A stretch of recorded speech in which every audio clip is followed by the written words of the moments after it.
or are we going to go shoot all your five? And We'll go one and we'll rotate. So okay, yeah, I was gonna say I don't want to talk for 20 minutes straight. welcome to another episode of Southern Sports Gumbo here. We had a little fun live figuring out our agenda tonight, but we have it together. We are ready to go. So this is going to be a Thursday night preview episode where we're going to talk some baseball and some hoops. So I'll get things started with baseball. I'm going to talk LSU first. So few key guys so far this season. You know, Jake Brown's hitting 500. He's got 11 hits, 4 home runs, 3 doubles, 12 RBIs through 5 games. Really seeing the ball well, slugging percentage up over 1100. After that, you get Seth Dardar, who's hitting over 400 with 3 starts through 5 games, 2 home runs, 2 doubles, also over 1,000 slugging percentage. And you've got Trent Caraway, who's been an everyday starter, hitting 375. He's hit a home run, a triple, and a double, and he's got 10 RBIs. Few other guys I'll just mention while I'm talking about batters at LSU. You've got Cade Aaron Beatty, who's hit a home run, Zach York, who's hit 2 home runs. So, you know, this LSU team is going to continue to come along. You know, Stephen Milam, Derek Curiel will both, start to hit better than they have. And, Curiel's still hitting 300 on the year, and Milam's hitting just a hair under 300. But I expect both of those guys to be up above that number. And then the pitching staff, first guy I'm going to talk about is Gavin Guidry. Out all last year due to a abdominal and lower back injury. He's sitting at 1-0 in 2 appearances, along with a save through 4 and 1/3 innings. He's given up 1 hit and struck out 10 batters. Hasn't walked anybody, hasn't hit anybody by a pitch yet. So he's looking really good. Then Cooper Moore, who started Saturday last week, went 6 innings, got the win, struck out 11. Again, walked nobody, gave up 1 earned run through 6. And then LSU's Friday night guy, Kason Evans, did not have his best outing, 3 1/3, 7 strikeouts, 2 walks, gave up 6 hits and 4 runs. But I expect that number to be much better this week, especially. So, a little preview of who LSU's got in the pipeline. Friday, they play Indiana. You're going to have Kason Evans on the mound in that one. On Saturday, LSU is going to be facing, um, it's not Notre Dame. UCF, Notre Dame. Notre Dame Saturday. Yeah, Notre Dame Saturday and UCF on Sunday. Notre Dame's a team who should have some caliber guys again this year. They did lose Carson Tenney to Texas through the transfer portal this offseason. You're going to have Cooper Moore throw that game. And then the Sunday game, UCF is not named a starting pitcher. So LSU also has not named a starting pitcher. I expect William Schmidt to get the nod in that one again. He went 4 innings last time out with 9 strikeouts. So this LSU team right now sitting at 5-0, is going to continue to win. They get a level up in competition this weekend, but I still don't think it's going to be enough to upset LSU. I'm calling a sweep again this weekend in the Jacksonville Classic. So 3-0 this weekend. Sweets. Who do you want to move on to? Yeah, just to piggyback off of what you said for LSU, Jake Brown was named to Baseball America's National Team of the Week, Baseball America's National Team of the Week, as well as Cooper Moore. So good stuff on that end. Everybody's hitting the ball well. Neat to see somebody like Dardar come home and and get to represent LSU in his 5th year. He's hitting the ball well. Zach York got 7 walks on the season. Just fantastic eye at the plate. You need guys like that. You need guys on the plate so the guys behind them can pick them up. So good stuff, Kev. Yeah, so I think the biggest thing I want to see from LSU this weekend is their pitching improve. Their arms are quality, and so there's plenty of talent there. The bats are they're hitting better than most teams early. So Cooper Moore threw well last weekend. D-Mac, you mentioned Guidry. He threw well out of the pen. I want to see Evans, what's he do? What's Schmidt do? What's the bullpen do? Guys like Callan, Paz, and those, even though Callan started last night. So that's my what I want to see out of LSU. D-Mac, you predict a sweep. If they sweep this weekend, in my opinion, that's a good sign. Now, granted, they're better than all 3 of those teams, but still, it's just week 2, and you're playing 3 competitive teams and not at home. So a sweep I think, would be a really good way to end the weekend. That'll take us into other SEC baseball. I'll jump in with the Tennessee Volunteers. Tennessee's 4-0 going into this weekend. They got a 3-game homestand against Kent State, who's 3-1 coming in to the weekend. Friday night they'll be going with Tegan Coons, 1-0 with a 0.0 ERA. Saturday it'll be either Landon Mack or Evan Blanco, and then the one who doesn't go Saturday will go Sunday for the Vols. Injury update for Tennessee. Shortstop Manny Marin is expected to return to the lineup after nursing a hand injury. He was kind of day-to-day, still is, I think, but they expect him to be able to go this weekend. This is the beginning of the Elander era at Tennessee for home games. So he started his tenure 4-0, so he's looking to go 3-0 this weekend up on Rocky Top.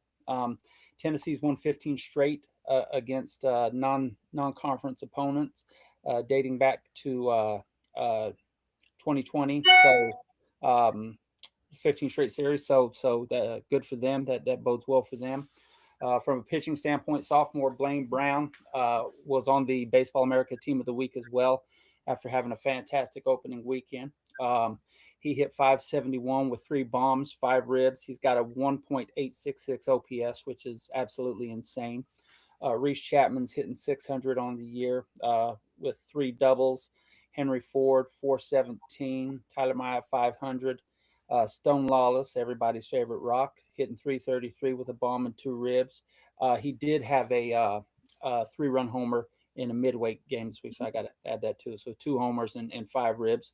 And their pitching's been fantastic, as I talked about with Coons and Blanco and Mack. But Cam Appenzeller is 4-0, or had 4 innings of scoreless ball, had 4 Ks, and earned a win in midweek relief. So they're coming at you from all angles. Really looking forward to see what they do this year. I think they did lose a little talent overall from last year, and Elander's got to come in and improve himself. He can't ride Tony V's coattails, so it'll be really interesting to see how Tennessee gels as the season goes on. D-Mac? Yeah, I like this Tennessee team. On the mound, their 3 starters went just shy of 18 innings with 27 strikeouts and only 4 walks last weekend. So that's really impressive. I don't think from a batting perspective, they're not getting everything they can. You look at a guy like Levi Clark, who had a phenomenal freshman year last year. He struck out 4 times. He's hit 1 home run, but only has 3 hits through 4 games. So I know they'll want to get his bat working sooner rather than later for sure. What are your thoughts, Kevin? Yeah, I like Tennessee a lot after last weekend. My question mark for them going into the season was that pitching, and like you referenced, the starting pitching was really, really good, exceeded expectations for me anyway. Three really good starts, and their bats. They did have a couple. You mentioned Lawless, and then you also had Chris Newstrom, who started every game, but he's not hit any extra base hits yet. But they had a lot of. I mean, Brown had 3 home runs last weekend. They still had a lot of guys hit the ball. So Tennessee's going to be good. They're going to be top of the SEC up there again. I expect them to blow through this series this weekend. So if we're going to go from there, my first series that I want to look at this weekend is Florida. Florida is coming into this game 4-1 after last weekend in their midweek, and they play Kennesaw. Kennesaw is a competitive team in all sports. They won their bowl game in football this year. Basketball, they've been in the tournament a couple times. They're also a really competitive baseball team, and they started the weekend out last weekend. They're 3-0. So and they averaged 10 runs a game. They scored 30 runs in their series last weekend. So Florida has good pitching with Peterson, King, Cooper Walls, McNelly. They've got a good staff, and they're going to need that this weekend. And again, the question mark for Florida is, where are they at with their bats? You have like Kyle Jones, Brendan Lawson, Surawek.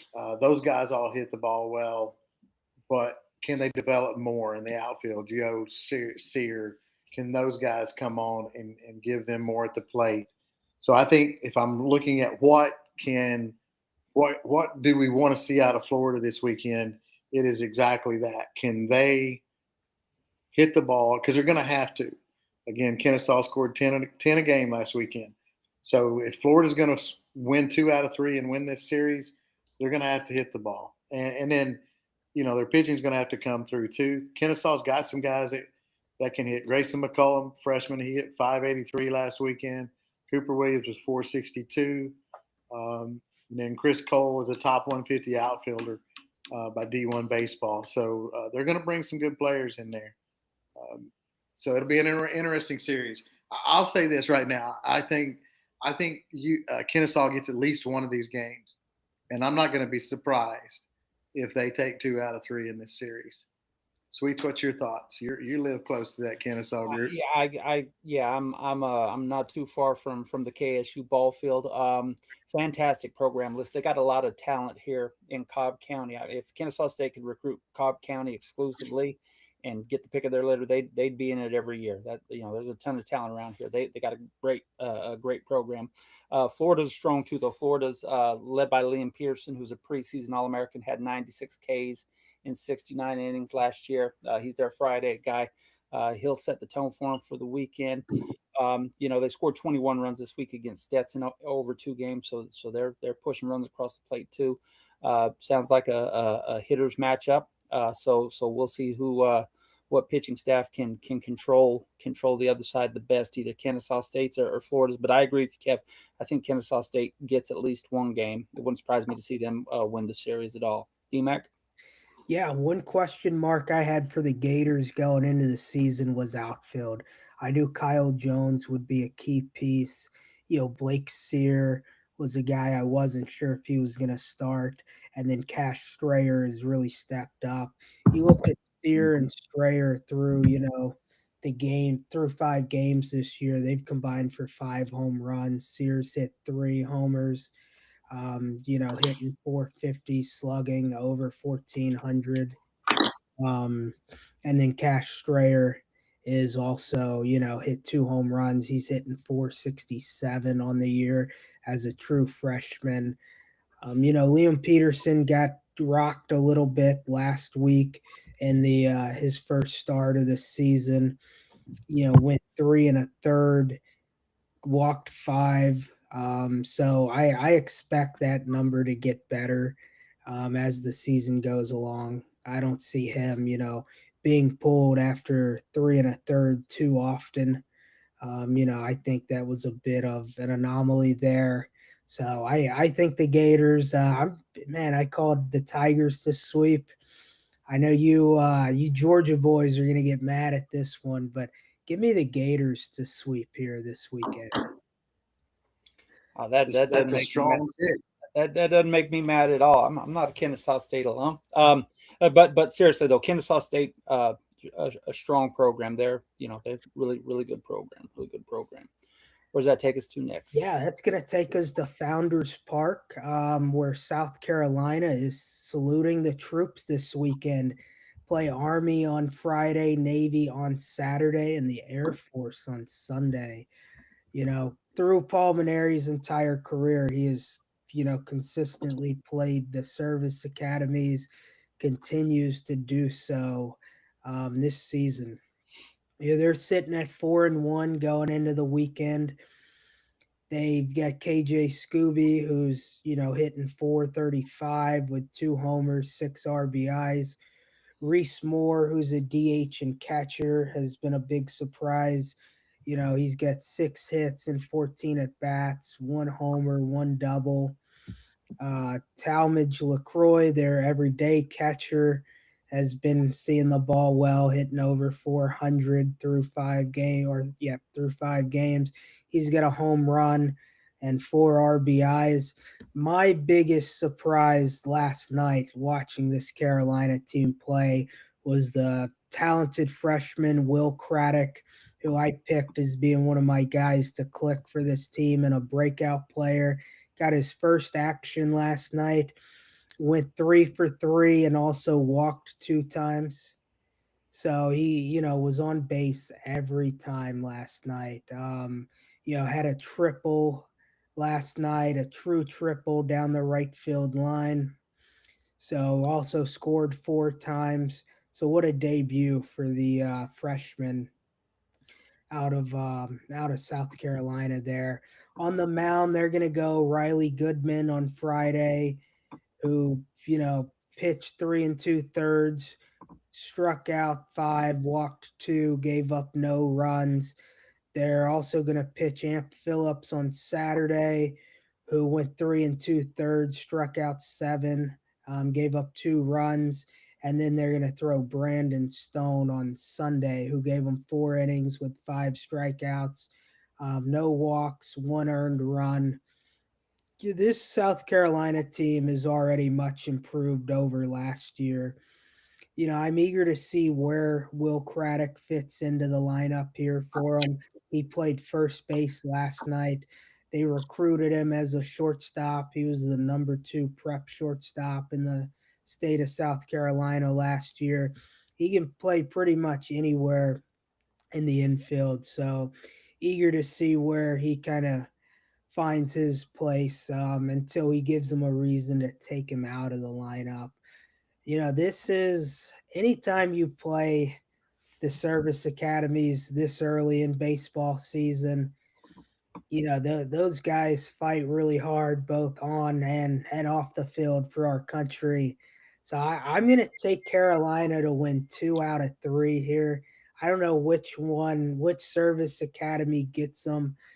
I kind of lean Army on Friday night or maybe Air Force on Sunday. Air Force has a pretty solid baseball program over the years. So I'm taking Carolina to get 2 out of 3 and win the series against the service academies, but not win all 3. Any thoughts on Carolina, Sweets?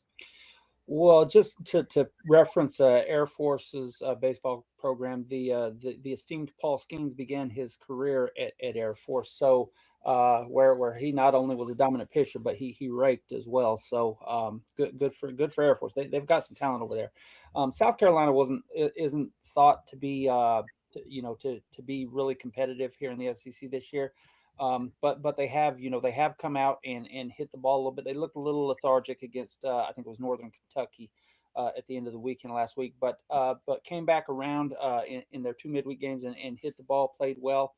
Maniero, he'll get them going. Like I said, they don't have the most talent, but Craddock's a player, Talmadge LaCroix is a player, Scobie's good. They're just going to have to get some consistent pitching. If they can get some consistent pitching, they can, they'll be a lot more competitive than people think. Kev, thoughts? Yeah, they're 4-1 starting out, and Scobie's playing well. Talmadge is playing well. You're right. Craddock is obviously proven he's going to be a good player. They got a lot of guys. Again, this was a team that took one of the highest amount of portal transfers. So, there's guys like Lazima and Hoover that eventually could work themselves into the lineup too, possibly. And I like some of their young pitching. Well, and you know, I like. So I think they'll get 2 out of 3. I'm with you, D-Mac, on this. I think they will play well this weekend, get 2 out of 3. One thing about Maneri's teams, they don't beat themselves. And, you know, in games like this, and this team resembles him much more than the team last year. They lost a game and they bounced back. This team, the first weekend showed a lot more fight than that team last year. So I think he's going to have a good rebound. And continue to build that talent level, which is what they need to do. Right. That'll take us to the University of Georgia, I believe. Is that where we're going next? Yeah, that's good with me. All right. UGA is 3-1. They host Samford this weekend for a 3-game series at Foley Field. They want to build on momentum from their victory over Wright State and their midweek victory over USC. Tomorrow night, Joey Volchko, their ace, will start. He's 1-0 with a 2.25 ERA. Matt Scott will go Saturday, and Dylan Vieg will go Sunday. Vieg is 0-1 with 5.4 ERA. On the injury front for Georgia, sophomore standout two-way player Kenny Ishikawa is going to miss the weekend with a hairline fracture in his right foot after being hit by a pitch the other night. So he'll be in a boot for the foreseeable future. It's gonna, he was a weekend starter for them, so they're gonna have to fill in there, and they'll miss him in the outfield as well. Junior third baseman Trey Phelps has an 18-game hitting streak dating back to last year, so he's raking. Out of the bullpen, they've got reliever Kei Naoki, who looked good last weekend. Had fanned 8 batters in 3 scoreless innings, so he was dealing. Samford enters the weekend 2-2 and dropped a 3-2 contest to Alabama this season. Georgia's top hitters so far: Cole Johnson leads the team with a 5.71 average, 3 doubles and 4 ribs. Daniel Jackson, who's catcher and outfielder, has average of 313 with 3 homers and 6 ribs. Ryan Black is hitting 556 with 2 homers and 4 RBIs. And Trey Phelps, who I referenced earlier, is hitting 357 with 2 bombs and 4 RBIs as well. On the mound, I talked about Vochko earlier. He's their ace. We'll see if he can continue to keep it going. Georgia's going to rely on him heavily, and they're going to want their starters to go a little deeper this weekend by losing Ishikawa.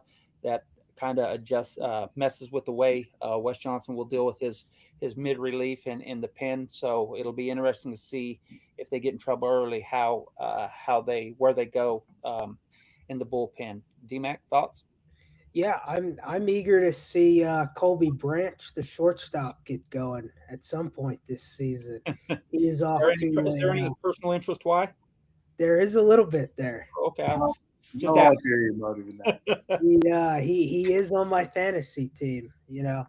Drafted him like round 7 or something. But no, the Georgia team, I don't think their hitting is as deep this year as it was in the past. But Ryan Black, who played in the midweek game, hit 2 home runs. So he's off to a fast start in his first start of the season. So I'm eager to see, Wes Johnson's a coach who likes to tinker with the lineup a bit, especially early on. So I'm eager to see as they approach SEC play, as we get closer there, who kind of fits into the lineup and where everybody fits. Any thoughts, Kevin? Yeah, so I think this is a good test for Georgia this week. Kind of like Kennesaw, Samford's usually a team that's a mid-major that plays very competitive baseball and gets some wins over, some Power 4 teams every year. I'm not going to say that Georgia's not a good lineup yet. They're playing a lot of guys, and Cole Johnson's a freshman. I honestly think by the end of the season, and I really think by the next 2 or 3 weeks, that lineup is going to be solid, and they're going to be as tough as they've ever been from 1 to 9 bat hitting. Jackson's played well, behind the plate, he's hitting well. That was one spot that they needed to fill. Black is either going to play second base or the outfield, and he looks like he's going to get permanent. Branch is going to hit the ball. Phelps will hit the ball, and I think between Arcamone, Cole Johnson, and others, there's a junior college guy that transferred. I can't think of his name. He was 3 out of 4 last night with 2 doubles. And so I think there's plenty of bats. I think it's just settling on who the guys are going to be. My question mark for Georgia is still, can they get 3 good starting outings from their pitching staff? Last week they got Friday and Saturday, and then Sunday they got 2 good innings, and then it blew up on them. I just think that's going to be the question. And Ishikawa, I think he was the Saturday starter. So what's he going to do this weekend? With that injury. So that's the big question mark to me.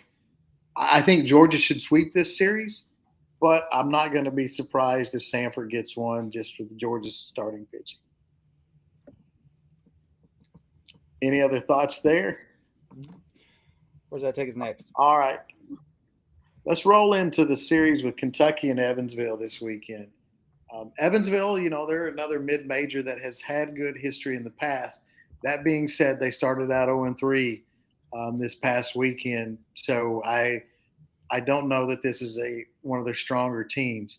The interesting thing, though, Kentucky, Nick Mangione takes his team on the road early. It's kind of an anomaly, and I'm not really sure why. They went on the road last week, and they're on the road this week. So Kentucky's actually playing this 3-game series in Evansville.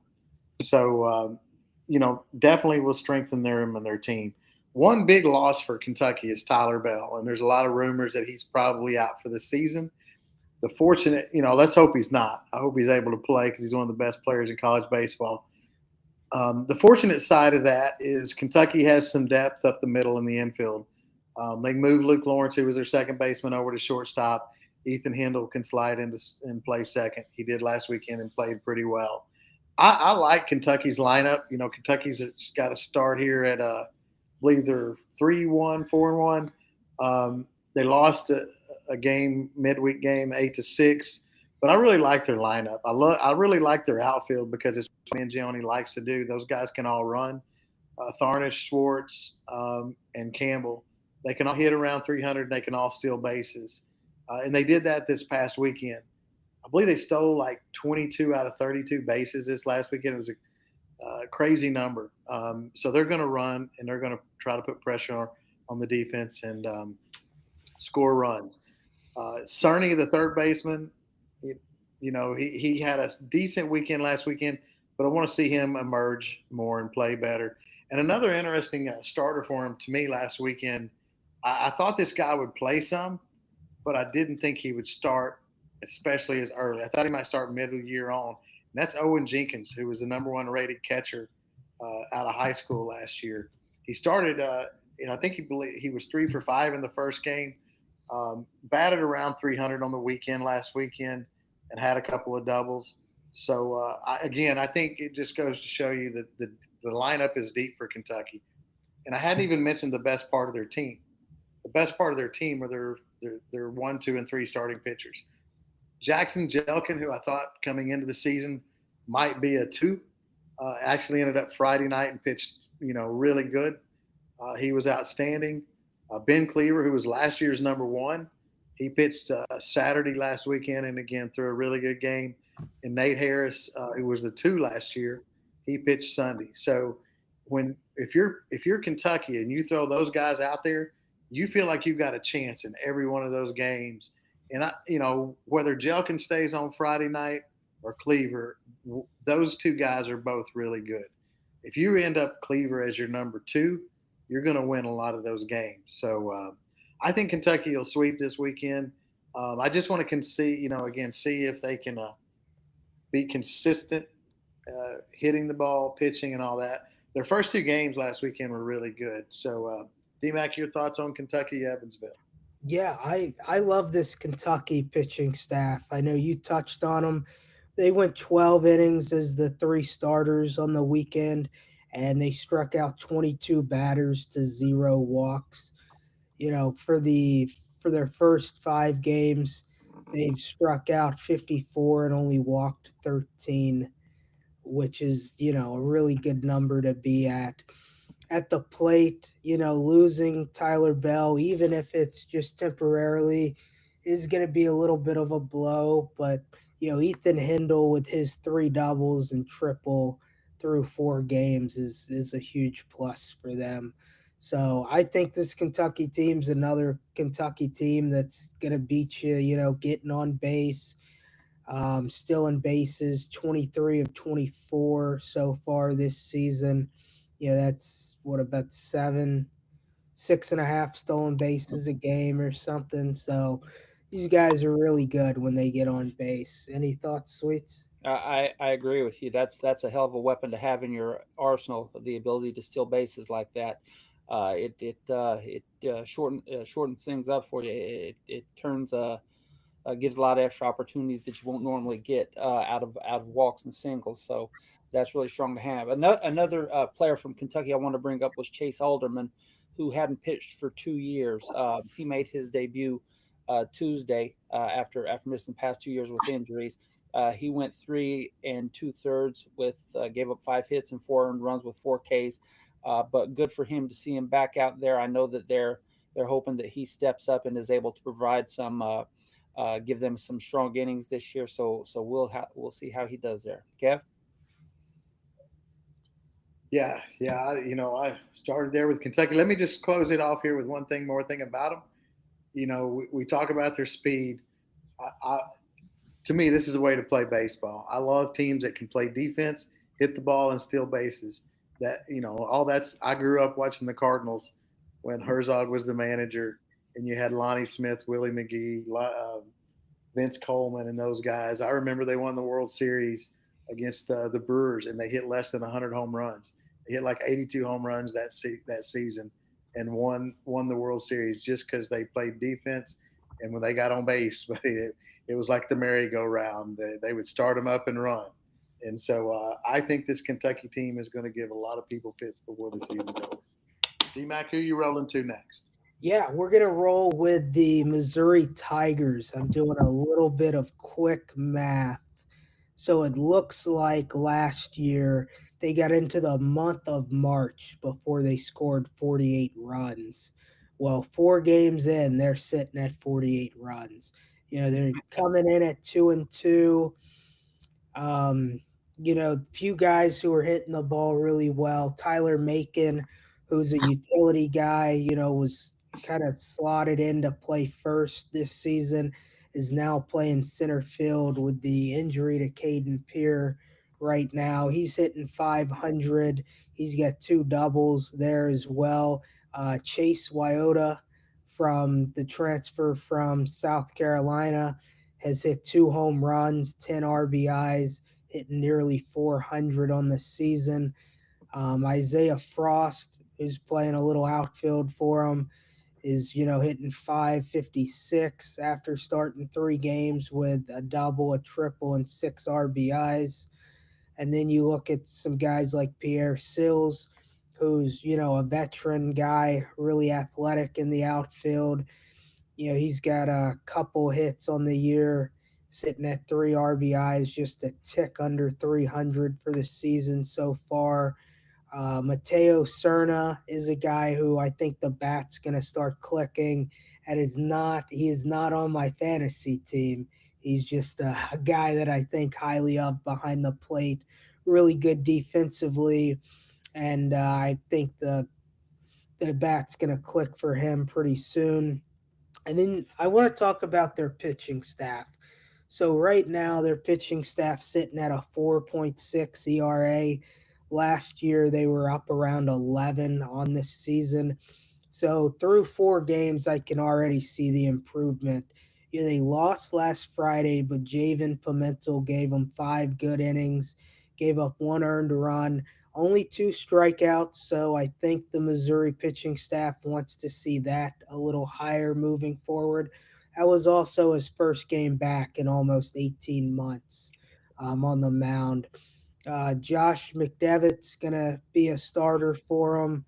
He went 5 innings, struck out 6 last Saturday, and then Brady, Kalen Brink, went 5 innings, struck out 6. He did give up 3 earned runs against Mount St. Mary, but he's a guy who's going to be much improved. He kind of took his lumps last year as a freshman, so he's poised for an improved season this year. And the Missouri Tigers are going to be playing New Haven this weekend down in Fort Myers. And let me see, I did not see what New Haven baseball was doing. Let me get their schedule. So this is going to be their first game of the season. That's why I didn't see stats on them. I think Missouri gets an early season sweep here. And I think they come close to scoring 30. I think they're going to score over 30 runs.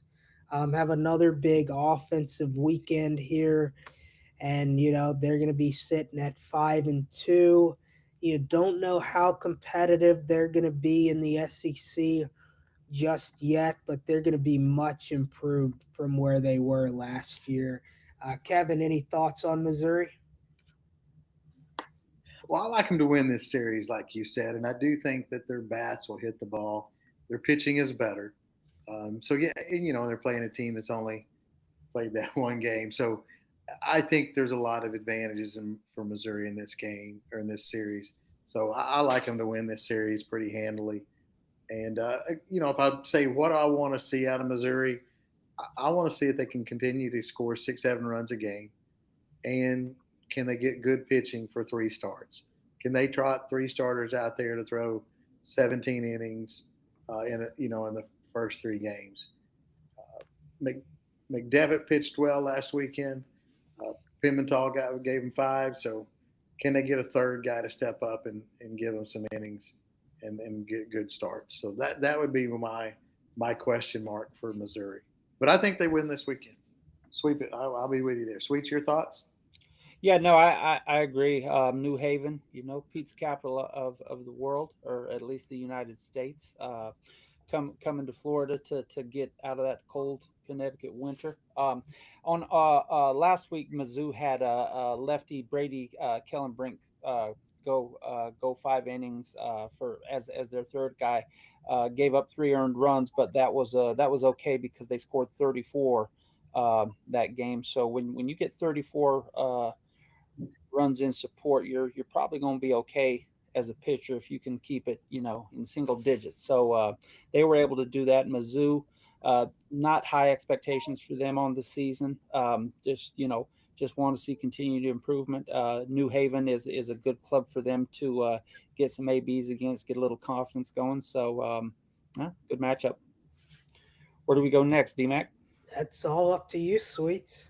Let's go to Vanderbilt. Talk Nashville baseball. Vanderbilt's 3-2 coming into this weekend. They're going to host the Marist Red Foxes for a 3-game series at Hawkins Field, starting tomorrow night. They had a historic combined no hitter the other night. So that was kind of neat to see. You don't see those you don't see no hitters very often, but it's even more rare to see one that has multiple pitchers. So that was pretty cool. They had seven pitchers actually combined for that no hitter against Eastern Michigan on Wednesday. Through 5 games, Vanderbilt leads all D1 baseball with 16 bombs. To the injury report for them, lefty Miller Green is expected to miss a few weeks due to an undisclosed injury.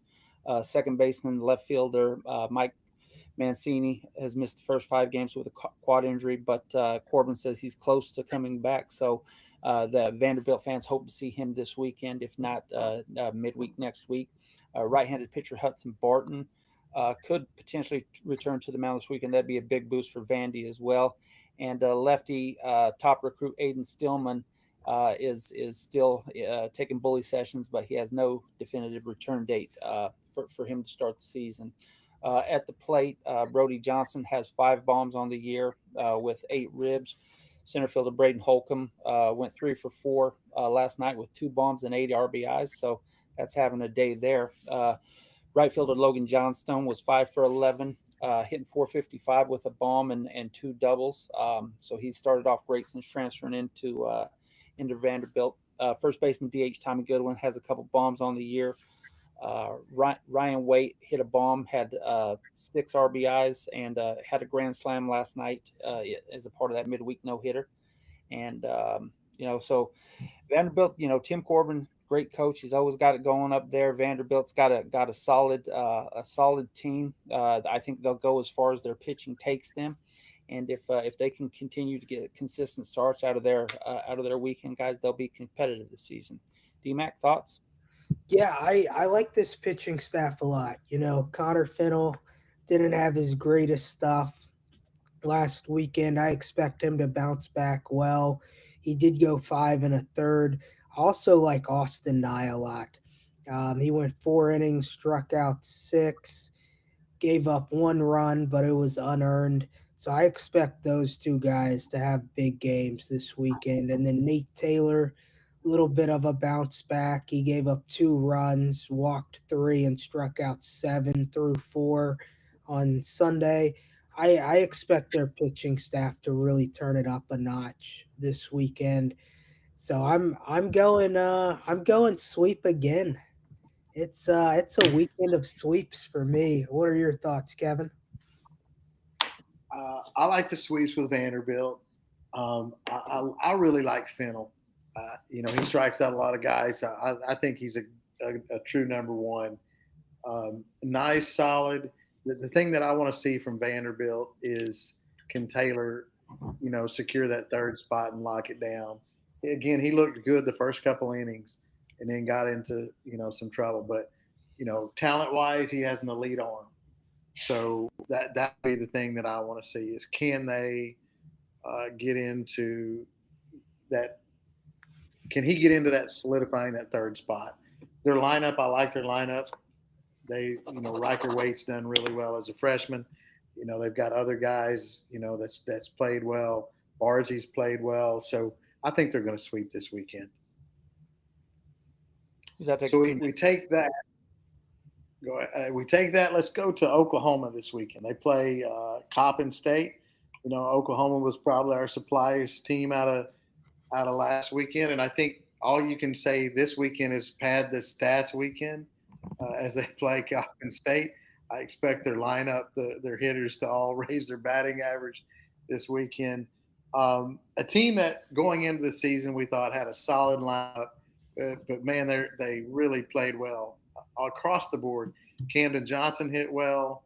Dalton LaChance hit the ball well. Jackson Willits, and we're talking through 4 games as they are 4-0. Brendan Brock hit the ball well. Trey Gamble, Dayton Taki, Kyle Branches hit it well. They've scored a lot of runs in their games, so I think they've averaged right at 10 runs a game. So I really think they'll continue that this weekend. And then you combine that with their pitching. Cam Johnson was, 12 strikeouts last Friday, threw really well, exceeded all of our expectations. LJ Mercurius, he had 12 strikeouts on the Saturday. Again, threw really well.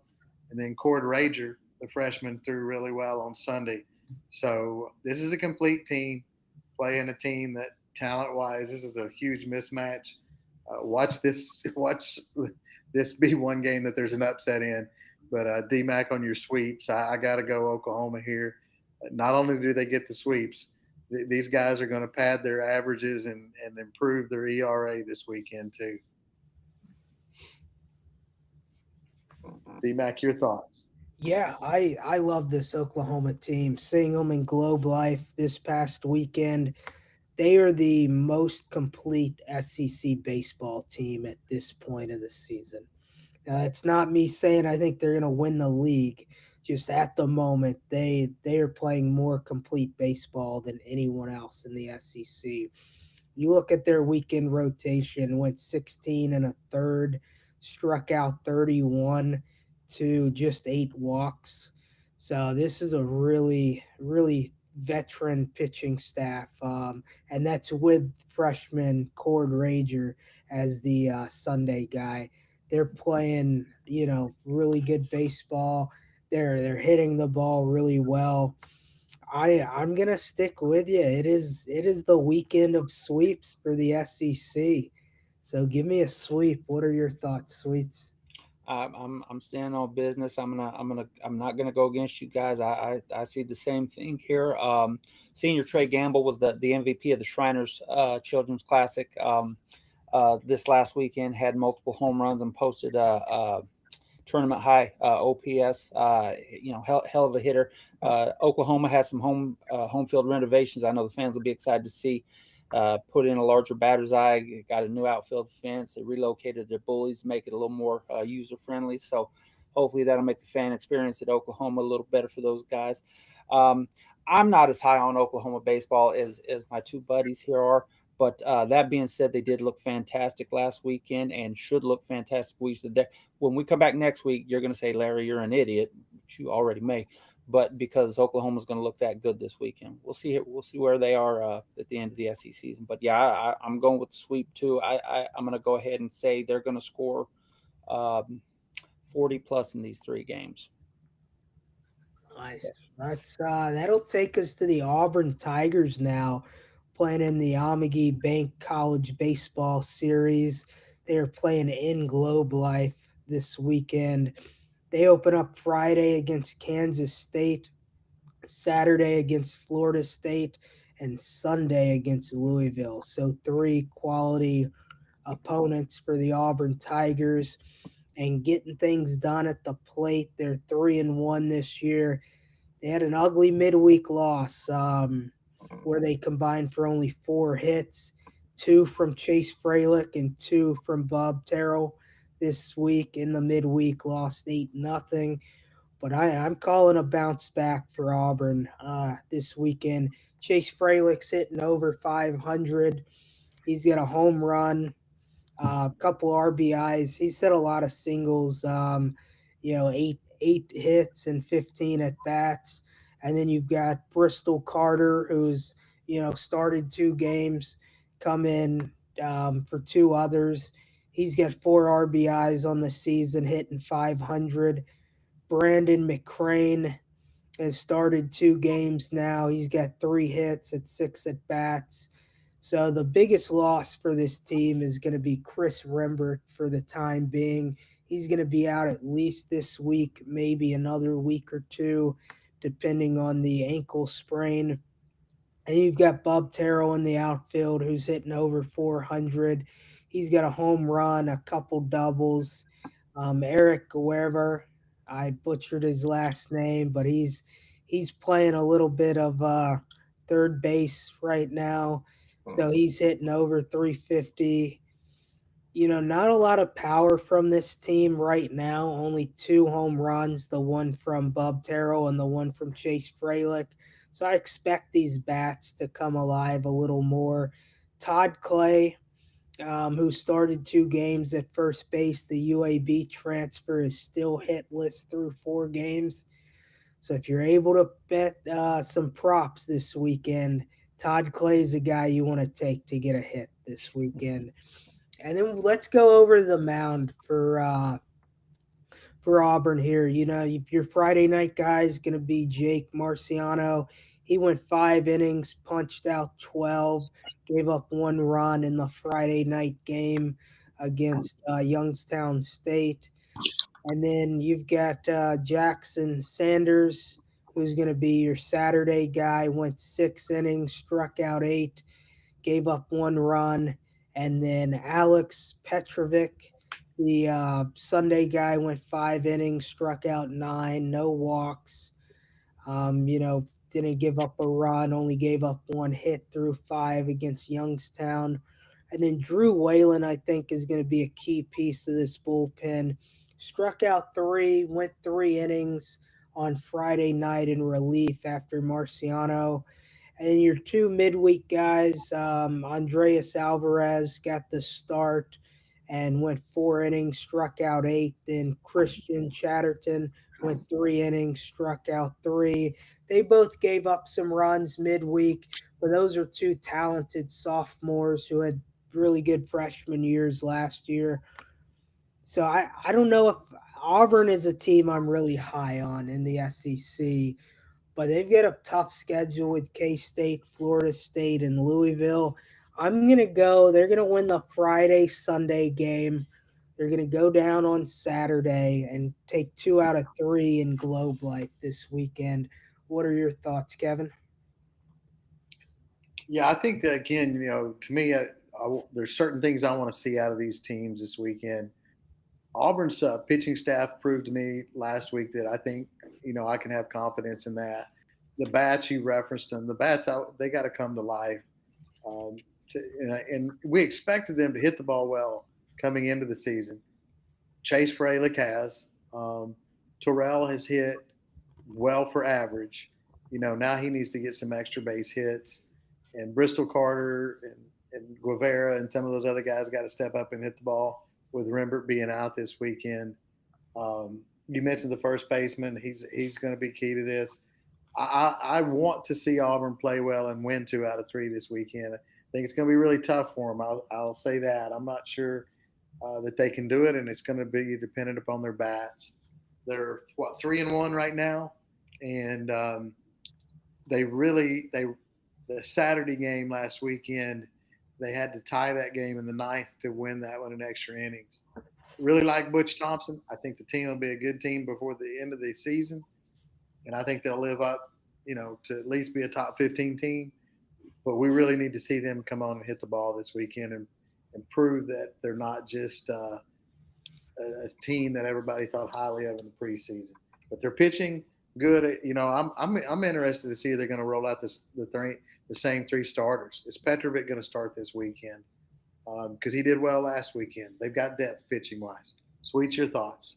Yeah, I agree. Listen, last weekend, despite their midweek loss last weekend, their starters had a combined 1.12 ERA with 29 Ks. So they ranked 7th nationally in strikeouts per 9 with 14.4 per 9 innings. So they're doing okay on the bump. I think they'll go as far as their hitting takes them. I think they'll start coming around. I mean, like I said, I don't get overly excited if somebody's having a slump the first 2 weeks in February in college baseball. They got time to turn it around.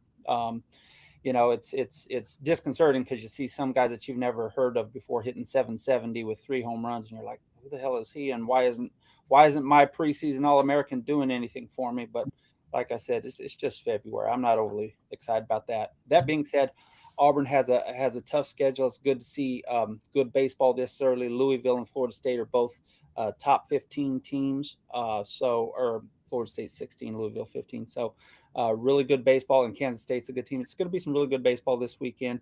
I think Auburn's got a chance to sweep. I would bet 2 and 3, but I wouldn't be surprised if they swept. Where does that take us next?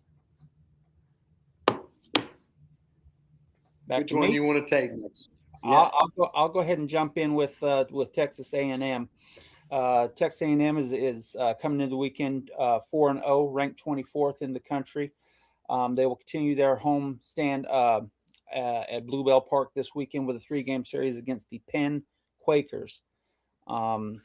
After a great start to the season where they outscored the opponents 53-17 their first 4 games, they want to continue that arc this weekend against Penn. Tomorrow night they'll start left-handed pitcher Shane Sadow, who's 1-0 on the season with a 6.75 ERA. Sadow is a champion in that he was one of Kevin and I's late season pickups when we won our fantasy league a few years ago. So I expect a good outing from him, just because he is a champion and knows how to come through in those big spots. Weston Moss will go Saturday for the Aggies, and Sunday Aiden Sims will go. Right now, A&M is leading the country in slugging percentage at 759. They're top 10 in batting average at 394, top 10 home runs with 12, and runs per game with 13.3. For elite pitching metrics, I love all these new stats. The staff leads the nation with a strikeout to walk ratio of 8.2, and their walks are just 1.32 per 9 innings. So, you do your defense a lot of favors, and your skipper a lot of favors when you're not giving guys free bases. So throwing strikes and making guys earn their way on is a big thing. Injury update for Texas A&M star infielder Chris Hakopian, I hope I pronounced that right, who missed the last 2 games due to a stiff back. They hope he's going to be okay for the weekend, but they're still playing that by ear. On the season so far, Texas A&M is led by outfielder Caden Sorrell. Everybody's everything. He's hitting 600 with 3 bombs and 10 ribs. He was the SEC Player of the Week and had a 1,200 slugging percentage. Fantastic. DH Wesley Jordan hit 778, 2 bombs and 4 RBIs. Great start to the season for the Baylor transfer. Boston Kellner hit 500 with 1 bomb and 2 RBIs. True freshman who came out and had a hell of a weekend for his debut. Infielder Gravin Gahovic had 2 hits and 2 walks in Tuesday's midweek game. He's hitting 417 on the season. So I look for Texas A&M to sweep Penn this weekend. They shouldn't have any trouble with him. I'm sorry I don't have a lot on Penn baseball because I wasn't even positive they had a baseball team. But if New Haven does, Penn does, dang it. So one thing about Penn is you won't outsmart them. You will not outsmart Penn. So, but I think Texas A&M will out-talent them this weekend, and I'm going to go ahead and keep the broom out. Sweep. DMAC, thoughts? Yeah, I'm with you. Their pitching staff looks great. Clayton Freshcorn has had 2 relief appearances for 4 innings, struck out 7 with 0 walks, 0 runs so far. Aiden Sims has looked good in his 1 start so far, went 6 innings. Weston Moss went 5. This is a team that has only used 9 pitchers so far, so we don't know how deep they're going to be just yet. And 2 of those guys only threw an inning. So I'm eager to see if they'll throw a few more guys out on the mound. Got to give a shout out to Wesley Jordan with his 2 home runs over the weekend. He's hitting 667 on the year, absolutely crushing the baseball. 3 doubles as well. Boston Kellner, has his 4 doubles. That's another DMAC freshman that's on my roster for fantasy. So we'll have some keeper options, that's for sure. I'm eager to see, I guess we may not see it this weekend, but I want to see Texas A&M have to use their bullpen and see. I think that's going to limit how far they can go, as how well that bullpen's going to perform this year. What are your thoughts, Kevin?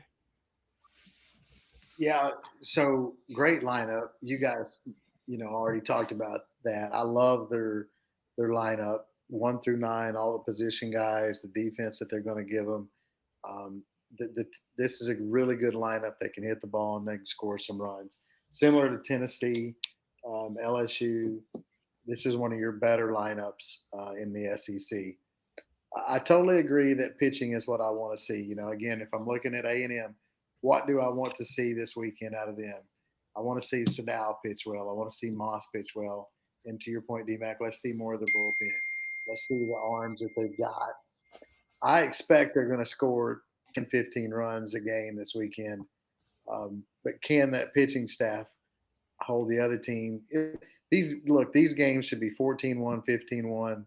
These should be games where, again, we're padding stats, much like Oklahoma and Coppin. So that's what I want to see out of Texas A&M this weekend.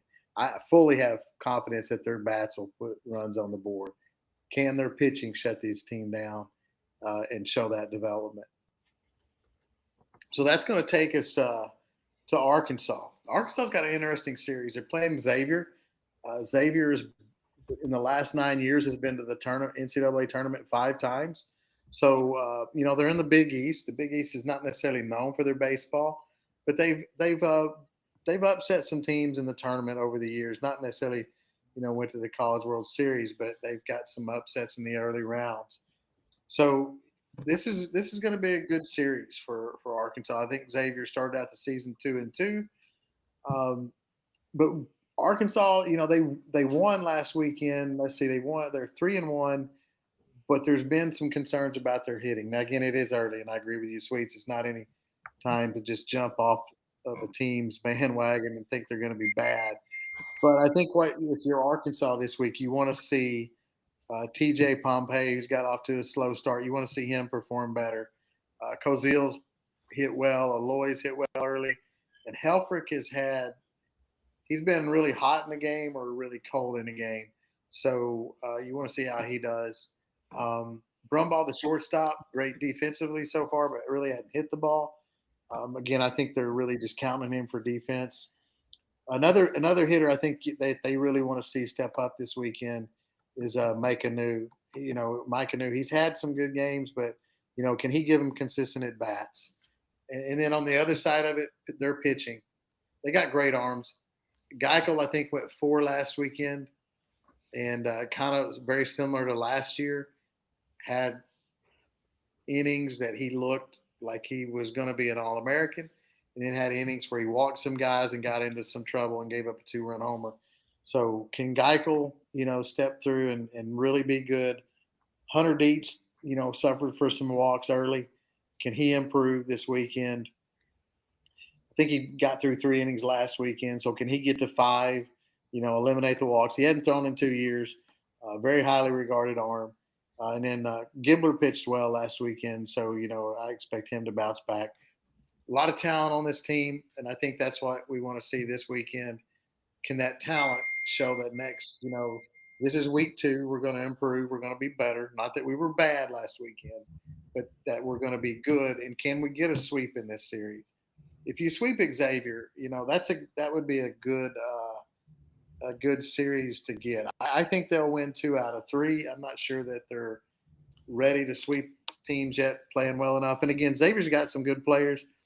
Jason Fitz hit 444 last weekend. Eddie Peters hit 400.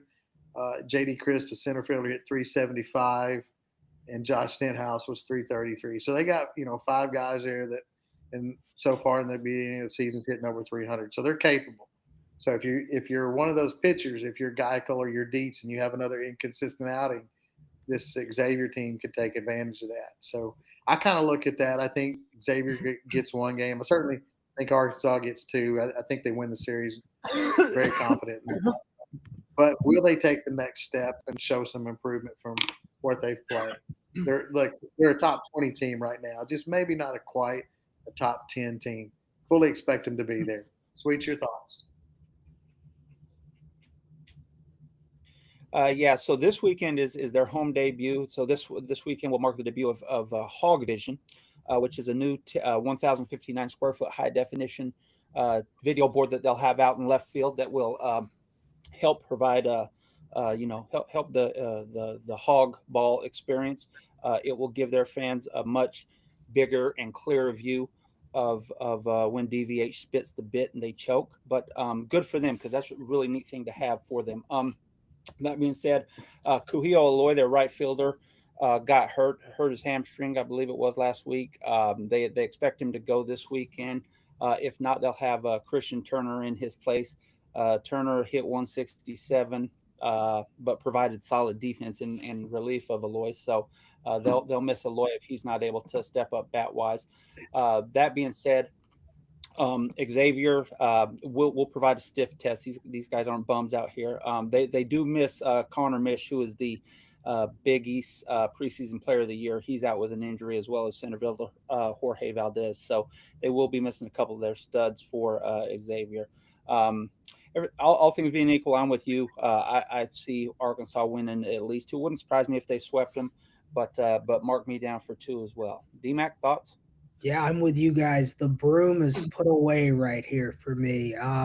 Carson Brumbaugh, the freshman shortstop, he's only hitting 118, but he's hit a lot of hard balls that just didn't find gaps and holes these first 4 games. So I think he's going to provide a little bit more at bat than people expect this early on. I'm going to make a prediction on their pitching staff. I do not think Hunter Dietz will be a starter once SEC play rolls around. I think he's going to be a key bullpen piece for him. He's got some stuff, but you can tell he hasn't pitched in a couple years. And I think Tate McGuire may be a guy who can move into one of their weekend roles. So I'm with you guys. They're going to win 2 out of 3. I don't think they sweep. I think they have a little pitching issue in one of these games, likely on Saturday. So give me Arkansas taking 2 and improving to 5-2. So where does Kevin, you did Arkansas, right? Yeah, Yes. yeah. So that takes us to the Alabama Crimson Tide. They're hosting Rhode Island this weekend. Alabama, you guys may not suspect this, but their leading hitter from an average standpoint is the Brady Neal right now, hitting 375 in 2 starts and 5 games played. He's at three singles and 4 RBIs to kick the season off. Crimson Tide sitting at 4-1, lost an opening game against Washington State, but they've done nothing but win since then. Jason Torres is hitting around 300 with 5 hits, 17 at bats. Bryce Fowler, Brennan Holt, Justin LeBron, and John Lim are all hitting 250. Um, Justin LeBron has hit 2 home runs on the year and is 8 for 8 in stolen bases. And then Justin Osterhaus, who's playing the outfield right now for the Crimson Tide, is still hitless through 4 starts this season. I expect I expect him to get a hit similar to Todd Clay at Auburn. He's due for a big weekend. I am overall. I hate to take too much stock into batting this early into the season, but this Alabama Crimson Tide team has got to get rolling somehow. They have shown some power with 5 home runs, but through 4 games, just 25 runs scored, I believe, 28 runs scored. So I do want to see a little bit more offensive production from them this week. And then you look at their pitching staff. Zane Adams was good, struck out 9, went 5 innings. Miles Upchurch, the freshman, who I think he was pitching 97, 98. He'll hit the triple digits this year. He went 4 innings, gave up 2 hits, no runs, also struck out 9. So I'm eager to see how well this team can bounce back after kind of a sluggish start to the season. We know Justin LeBron's going to be good. At the very least, he's going to steal a lot of bases. Like I said, 8 for 8 on the season. They are 10 for 10 as a team. So I think they get a sweep this weekend. It may not look as pretty as some of the others that sweep, but give me the Crimson Tide to beat Rhode Island 3 times this weekend. What are your thoughts, Sweets? I'm with you. It's time to get the broom back out. I just think those smaller northeastern schools coming down here to just get out of the snow and enjoy a little warm weather. Those guys are just happy to see some cute Southern girls and get out of that misery up that the Northeast is this time of year. I think Alabama, like I said, like you said, it's early in the season. They're not hitting well yet, but they got plenty of time to come around. John Lim extended his on base streak to 39 consecutive games in a win last night, so that was pretty neat to see. Matthew Heiberger got his first save of the year against Alabama State. It marked his first since 2024. Like I said, LeBron's 8 for 8 on the base pass, so he's getting some steals. And Coach Vaughn isn't overly happy with the team's offense as well. He said they're not playing the game the right way. Take that for what it's worth. I just think that he gets frustrated seeing guys not advancing runners, and just not putting the ball in play when you need to put the ball in play as opposed to taking the K. Got to get better at those things if you want to do well. So, where does that take us next, Kev? Yeah, I don't, I think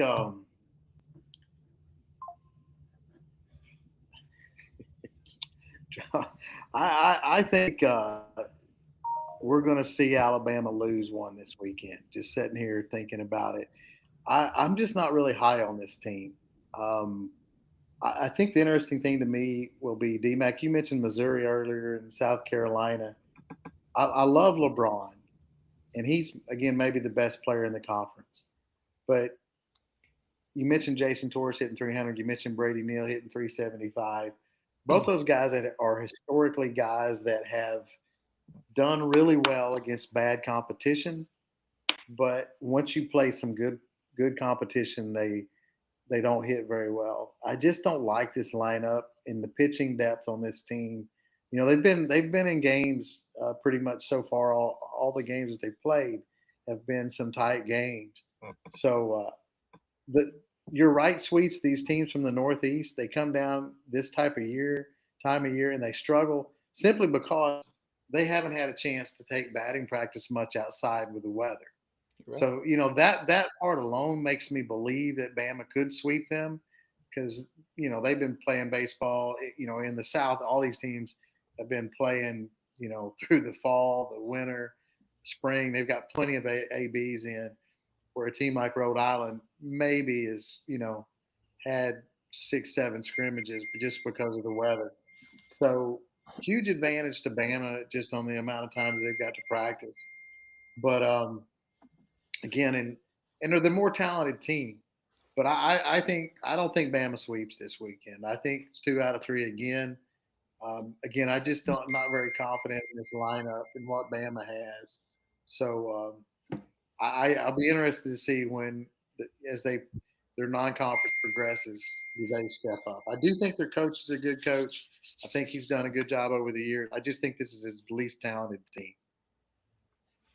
Sweets, what that take us to next there with you? That'll take us to Ole Miss. Ole Miss is 5-0 on the year. They'll host Missouri State for a 3-game series this weekend at Swayze Field. Tomorrow night, tomorrow afternoon at 4 o'clock to get the weekend going. The Rebels have outscored opponents 54-15 so far on the season, so they're at a plus 39 run differential. They've already hit 10 home runs, including 4 against Jackson State. And transfer Tristan Becerra and freshman Brett Mosley have both homered in their first at bats as Rebs. So that's getting some Rebs down there to smile. Their pitching has been great so far. They racked up 35 Ks opening weekend, and that's the highest 3-game total they've had since 2023. So good for them. Tristan Becerra is hitting 500 with 2 bombs and 7 ribs. Judd Udermark is hitting 444 with 2 home runs and 3 ribs. Will Furness, first baseman, is hitting 500, and shortstop Braden Randall's hitting 429. So they're getting some consistent hitting across the board for Ole Miss. I think they'll go as far as their pitching takes them. It's a long season, but they're looking good so far, and they're hitting the hell out of the ball. DMAC, thoughts? Yeah, so this is a Missouri State team that I like a lot that they're going up against. Missouri State's hit 8 home runs through 4 games. They're sitting at 3-1. They took a series at UL and Lafayette, took 2 out of 3 there, and then ruled Oral Roberts midweek. So, yeah, they've got some guys who can hit. Bryce Sermonelli is hitting 500 through 2 games started. You look at Caden Boganpoli, he's got a home run, 6 RBIs, hitting almost 400. As a team, this Missouri State team is hitting over 300. You look at their pitching staff too. A couple of their starters, Michael Yushipchik has thrown 6 innings, struck out 4, only given up 3 hits and no runs. So I think this is a Missouri State team that can really pose a threat to Ole Miss this weekend. So I'm going to take right now the Rebels to win this series, but it would not surprise me if Missouri State took 2 out of 3. What are your thoughts, Kevin? Again, you see teams and you're like, okay, this is where their strengths are. Let's see where, can their question marks get answered. And this is a good weekend for Ole Miss on that. You mentioned Missouri State; they're always a good baseball team. They really are. Over the years, them and Arkansas has had some really good battles, even in the NCAA tournament. Arkansas usually wins those games, but there's been some really good games, and we know how good a team Arkansas is. I think this Ole Miss lineup has performed better than I thought they would. You mentioned Tristan Bassetta. He's a guy that I didn't really have a lot of confidence in coming into the season, and he's one of their better players on their team. And I think he's going to solidify their outfield. I like their infield a lot, and I think they're really good there. With Uttermark, Furness has been around. Randall's the shortstop. I think they're solid there. Last year freshman Owen Pano was someone that they thought was really going to step up and be a starter, and he can't crack that infield right now. So I think they're solid there. Again, so it goes back to my question mark: can Cade Townsend and Will Libbert, can they step up? Can those two guys um, answer Saturday and Sunday starter roles? If they can, then I think this Ole Miss team will be a really good team when they get into the SEC. That being said, I want to see it from those guys. They got to prove it. So I think Ole Miss wins 2 out of 3. Again, I think Missouri State's a good team, so I don't see them getting a sweep this weekend. So from there, let's go right down south of Oxford to Starkville, and let's talk about Mississippi State, who's off to a really good start at 5-0 and playing well.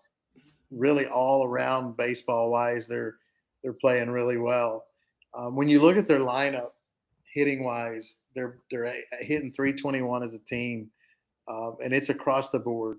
Reese is hitting over 500. Blake Bevis is 400. Aiden Teal got off to a fast start and then kind of slumped 214 and got hurt this past week, or last night. I mean, in the midweek game. So that's a big question mark there. Villas Valencia has hit well. Drew Wires in the midweek has hit well. So they've hit well as a team. Reed Stallman, played this weekend and DH'd and played some. He hit well. So again, 321 as a team. They've scored a lot of runs. They're playing a team from the Northeast again in Delaware. And this is not one that I think is going to come down and win a game. I see this Mississippi State team sweeping this series. You swing it over to their pitching. McPherson was okay in game 1, 4.5 ERA. Brendan Sweeney pitched well out of the pen. So I guess if I was going to say what do I want to see out of Mississippi State, would be maybe their starting pitching be a little bit better this weekend. And against this competition, they should be. Duke Stone 4.5. So this ought to be a weekend that their pitching staff steps up and lowers those ERAs some.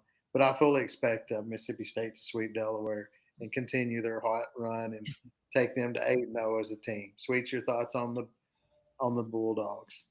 I agree. They shouldn't have much trouble with Delaware. Their pitching has recorded double-digit strikeouts in every game so far this season, including a season high 14 against Alcorn State. So they're dealing on the bump. I like what O'Connor's doing in Starkville, and Mississippi State's going to be there at the end of the year. They're going to be a hell of a tough matchup for anybody they face. They got strong staff, strong pitching. It's just they're in a tough conference. They're going to have to come together at the right time to take it along. DMAC, thoughts? Yeah, I think they got off to a little bit of a slow start last weekend. Looked much better in the midweek game. I think they're going to cruise to a sweep this weekend. Their pitching staff, I think, will come along fine, and these guys are going to start to hit the ball much better. So, really like this Mississippi State team. So I think that takes us to our last team of the week in SEC baseball. That's going to be the Texas Longhorns here, sitting at 4-0 to start the season. They are hosting a Michigan State team who took 2 out of 3 at Louisville, who was ranked 8th going into last weekend. So Michigan State team that's playing really well. They're led by Adam Broski, who hit 455 last weekend, had a double, a home run, and an RBI. Randy Seymour for Michigan State as well. Hit a couple of home runs, had 6 RBIs, a double as well. So for a team that drew a really easy slate in SEC play and probably thought they were drawing a pretty easy non-conference slate up to this point, gets a red hot Michigan State team. The Longhorns are led by Anthony Pack, a true freshman outfielder who did exit the last game early, but he is hitting over 500 with 2 doubles. Ethan Mendoza, their second baseman's hitting 375 with 2 home runs, 7 RBIs. Aiden Robbins, their center fielder's hitting 375 with a home run and 5 RBIs. Carson Tinney, their catcher, is hitting 333 with 2 homers, 9 RBIs, or no, 2 RBIs, both solo shots. And then Adrian Rodriguez, their shortstop, is also hitting over 300 with 5 RBIs, a couple doubles, and a triple so far this year. On the mound, their Friday night guy is likely going to be Ruger Riojas this weekend. Threw 5 innings last week, walked 1, struck out 9, gave up 1 earned run. Dylan Fulantis, who's their Sunday guy, went 7 innings, struck out 8, walked 1, gave up 0 earned runs. And then Luke Harrison, their Saturday guy, struck out 6, went 5 1/3, gave up 2 earned runs. And then their midweek starter, Jason Flores, went an inning and 2/3, gave up 3 runs, had a couple strikeouts. I expect him to bounce back. Thomas Burns and Max Grubbs are 2 other guys who are really talented out of the bullpen. And the freshman Sam Cozart went 4 innings, struck out 4, gave up 1 earned run. And then Michael Winter, the freshman, also went 2 innings, gave up no runs, struck out 2, and walked 2. And this is a really loaded Texas team playing a really good Michigan State team. I think their pitching is going to be the separation this weekend. Their bats are going to do fine, but I think this Texas pitching staff shuts down Michigan State, and I am bringing the brooms out again to wrap up SEC baseball this week. What are your thoughts, Sweets? Yeah, I don't know. I listen. Texas is loaded for bear. They've got as on paper as good a team as anybody in the country, in my opinion.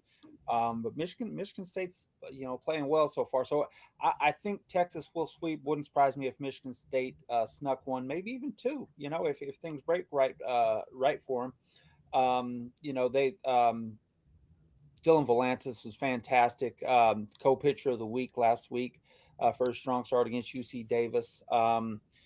They're a top 3 team. Thought highly of everybody. I'm really interested to see how freshman Anthony Pack Jr. does. He went out and won the left fielder job. So this kid is very very highly thought of. So it'll be interesting to see how he does on the season. Kev, thoughts? Yeah, look, this is going to be a good matchup for Texas, but I do like Texas to sweep them just because I don't see a weakness on this Texas team. You have 3 really good starters, and you have bullpen guys too. Texas is going to, they'll get at least 16, 17 innings out of their starters out of the 27 innings, to get through this. So I see Texas playing well in this, and then that lineup Texas has too. A guy can have an off weekend and they win. Last weekend, Borba didn't have a great weekend and Tenney didn't have a great weekend, and they still swept and they still scored runs. So they've got enough lineup and enough pitching that if somebody has an off weekend, it's not going to impact them. So good test. I applaud them for going out and taking on a Power 4 school in Michigan State. But I see Texas sweeping this series, and Texas may be the best team this year right now. I think LSU may have a higher ceiling if their pitching gets rolling, but Texas they don't have any weaknesses. They're solid all the way around. Yeah, so that brings us to Kevin's corner now that basketball or baseball's done. Let's go over and talk some basketball. And Kevin, gonna let you lead the direction here since this is Kevin's corner here. All right, so I want to start with a Friday night game with St. Louis and Virginia Commonwealth. Josh Schertz is going to end up probably being the most highly sought after coach when the season is over. There's going to be schools come after him. Oklahoma's already talking about him, even though they've not made a change. But Kansas State has made a change, and he's their number one candidate. Um, St. Louis is 12-1 in the conference. Virginia Commonwealth is 12-2 in the conference. So you got the two top teams playing in St. Louis. St. Louis is 18-0 at home. Um, St. Louis is also coming off of a loss here. They did lose to Rhode Island the other night, first loss in conference. Um, so it'll be interesting to bounce back. I think they will. Both teams are averaging 83 points a game. Robbie Avila is a big player for St. Louis. Terrence Hill Jr. for Virginia Commonwealth. Um, Earlier this year, St. Louis won at Virginia Commonwealth 71-62. I think St. Louis will win this game, and I think they'll bounce back. This is a Friday night game. This is why I wanted to talk about it. Indiana and Purdue also play on Friday night, but to me, this is the best Friday night game to watch. It's a good test for St. Louis, and I think St. Louis is battling to potentially get a 4 or 5 seed in the tournament and make some noise. This is a very well coached team. Any thoughts on this team, on this game, D-Mac? Yeah, I'm with you. I think St. Louis wins this one.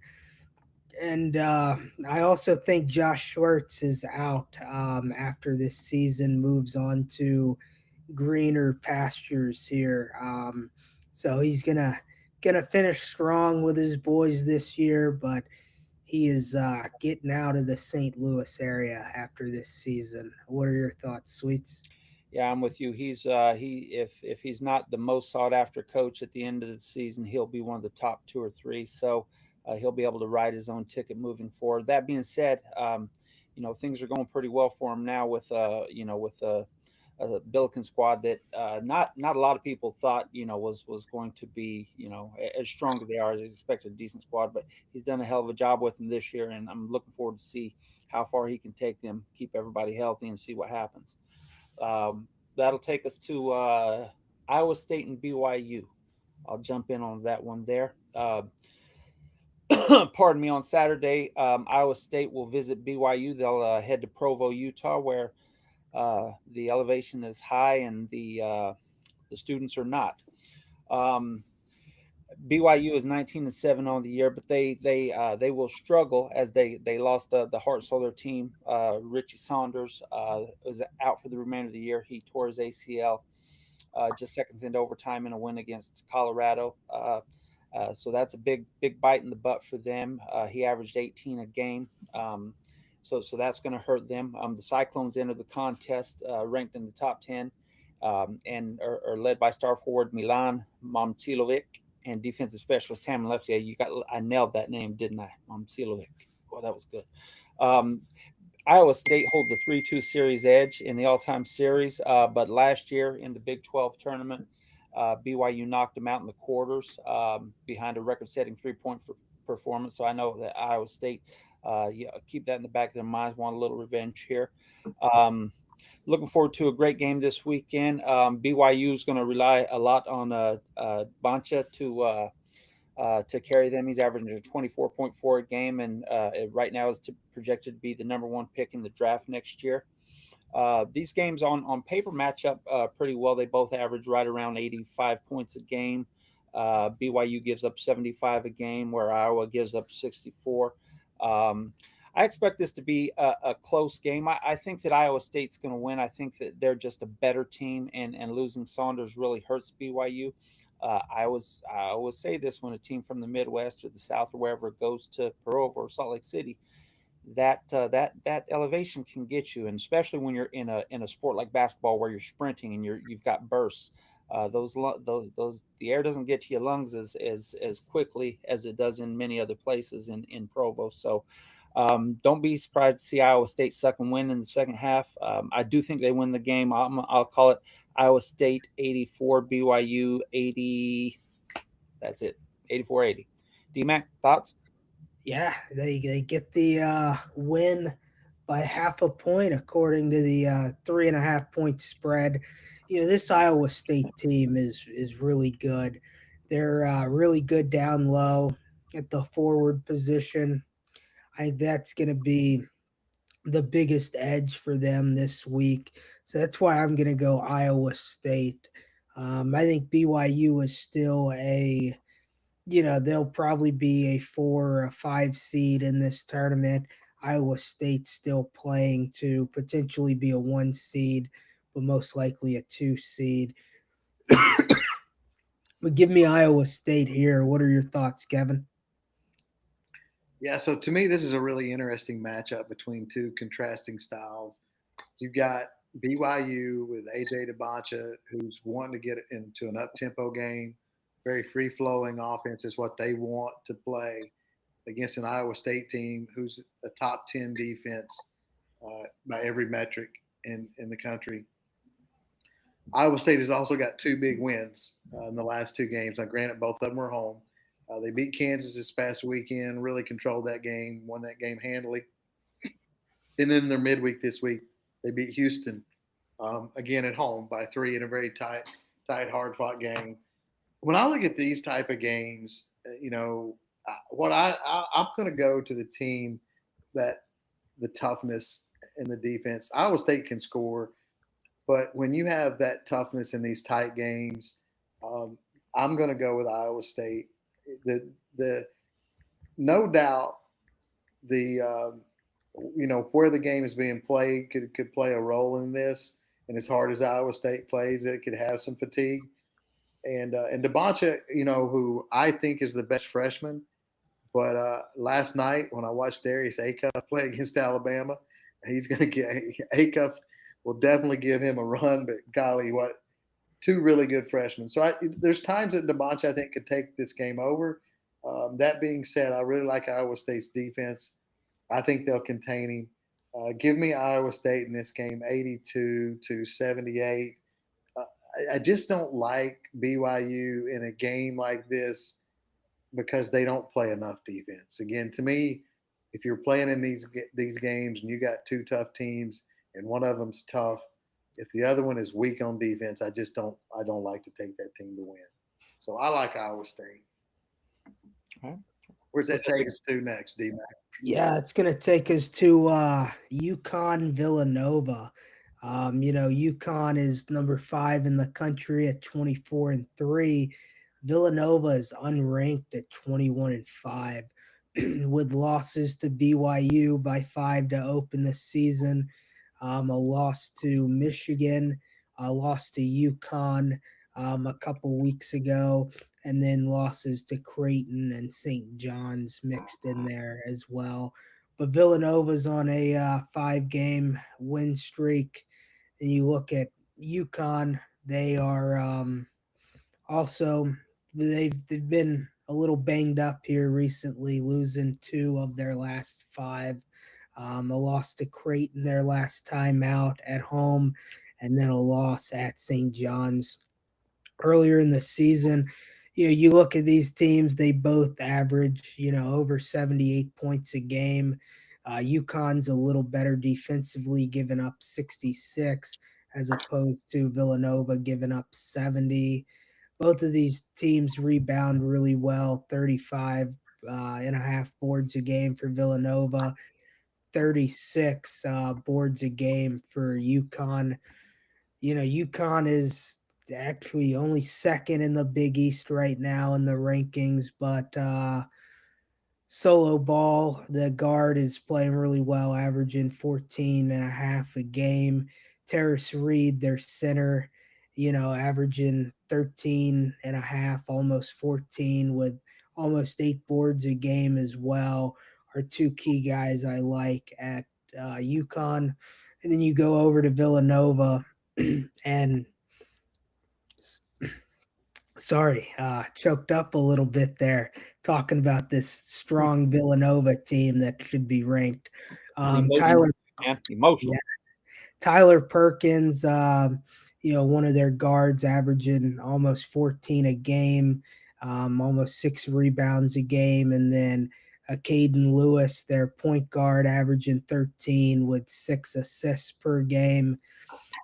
UConn won this game when they were playing at home. We're heading out east, Philadelphia, for this one. And I'm going to roll Villanova to get a win at home. I'm going to go let's see, we're going to go 76-73 game for Villanova. Gets a win at home and keeps their hopes alive to compete for a Big East and at large bid for March Madness this year. What are your thoughts, Sweets? Strange but true fact about this weekend's game. UConn's Alex Caravan recently became the program's all-time winningest player. That's something, being that UConn basketball has had a hell of a run, their men's basketball team, over the past few decades. So for him to be the program's winningest player is a pretty cool achievement. Should be a really good matchup this weekend. Danny Hurley, in my opinion, is one of the best ball coaches in-game coaches in the country. He's got him playing well. They're not hitting their stride right now, but they're playing well. Villanova, on the other hand, is hitting their stride right now. Got revenge on their mind. The game is in Philadelphia. Go ahead and give me Villanova. 82, UConn 76. Kev, thoughts? So both of you are taking Villanova. That's an interesting deal. Look, how is this Villanova team 21-5 and not ranked? Is a surprise to me. Playing at home, you get into these Big East games this time of year. Playing at home, it's tough. It's tough to win on these teams' home courts. I like Villanova too in a tough game. Give me a 4-point win to Villanova. Playing in Philadelphia, they're going to play well. I like them, and again, I think they're playing. I think they win this game, they'll be ranked next week, and I think they're playing to get a 4 to 6 seed somewhere in there, high of a 4 and a low of a 6. So I like Villanova in this game too. So from there we go to Arizona and Houston. Maybe my favorite game of the weekend. Again, a little bit of contrasting styles again in this game. Arizona and Arizona's, 2 weeks ago they were undefeated. Really hadn't had a lot of close games, and they lost 2 in a row.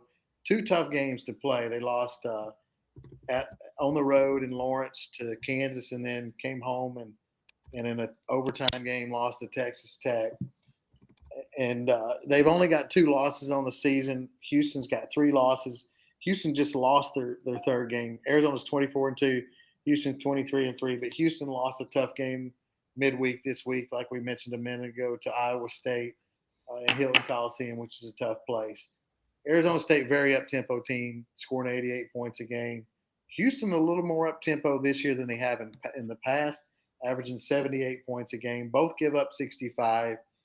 I say that, though, I definitely would give Houston the advantage in this game from a standpoint of defense and just the toughness that they play with.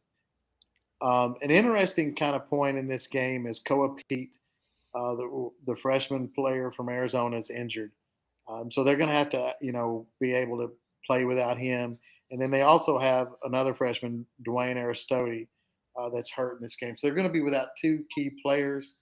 Anthony Odell played well the last game, stepped up in Pete's absence and scored 22. So Arizona's still got some guys that can put points on the board. When you look at Houston, Kingston Fleming, their freshman guard, who's been really good, averaging 17.1. Milas Uzan is your point guard. He played really well in the tournament last year. He will provide stability and leadership on that team. And then Emmanuel Sharp, I really like this Houston team. They played in the championship last year. Uh, this is a home game. They're a 4.5 point favorite. The over under is 142. And again, you look at Houston averages 78, Arizona averages 88. That over to me screams like take me.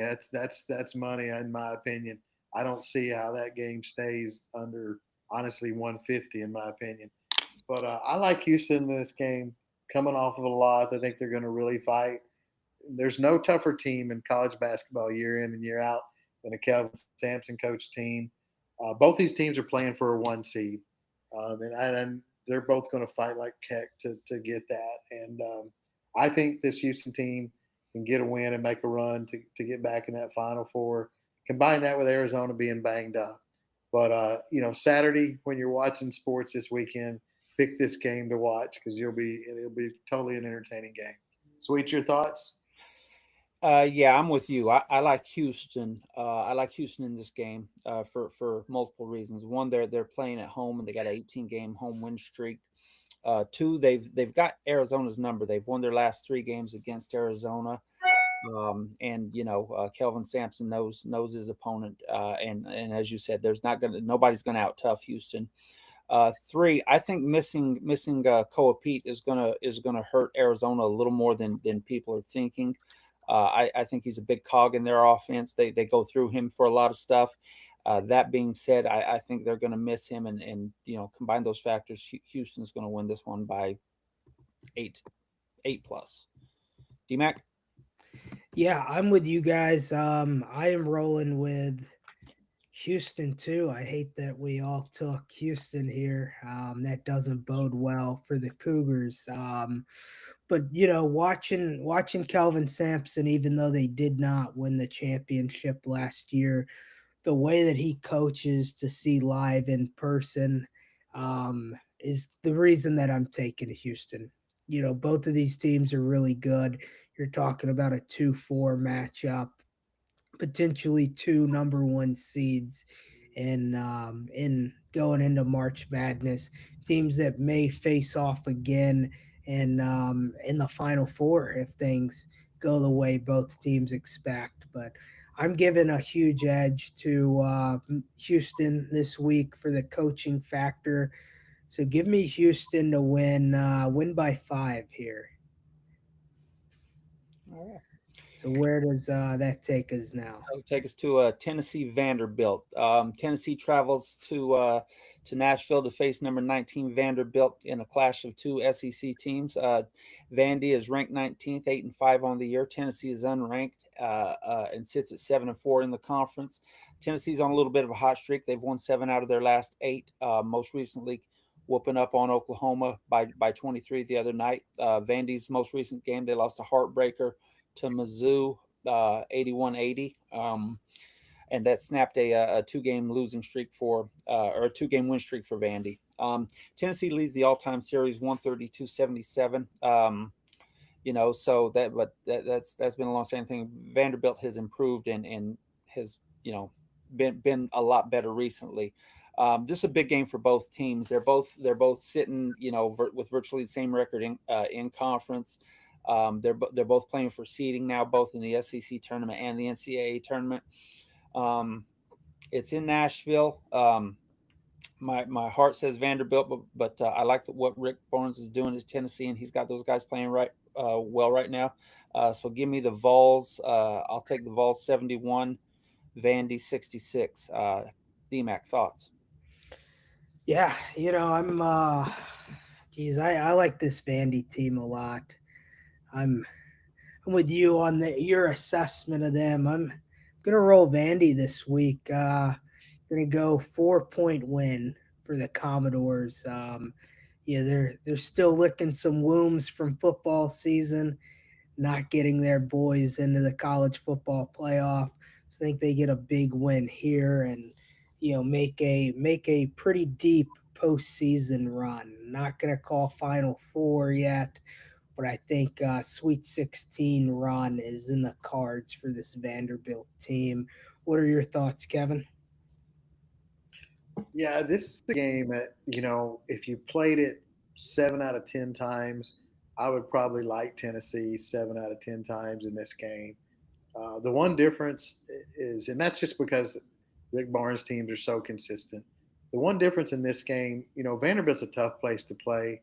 That court and the benches and the way that lines up, and it's almost like a theater type atmosphere with they fill the stands up. So to me, when Vanderbilt has a good team and the uniqueness of their court, it's a very big home court advantage to them. And so, for that very reason, I like Vanderbilt in this game.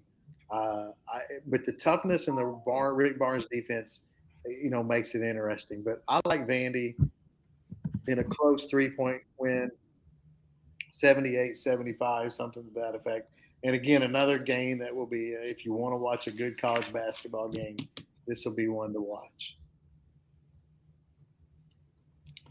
Takes us to the last one, right? The biggest game of the weekend, maybe? Yeah, college game day here. Let's talk Michigan Duke. Um, this game is being played in Washington D.C., part of the Capital One basketball classic here. You get the number one Michigan Wolverines taking on the number three Duke Blue Devils. You know, Michigan loves to get out and run, averaging 91 points a game. Duke's averaging 83. Duke's defense is only giving up 63 a game, and Michigan's is giving up 70 points a game. Few things that I really like in this game is going to be, the battle between two really good players. Cameron Boozer averaging 23 a game, 10 rebounds, and then Michigan star Yaxel Linenborg averaging 14 and a half and 7.5 boards.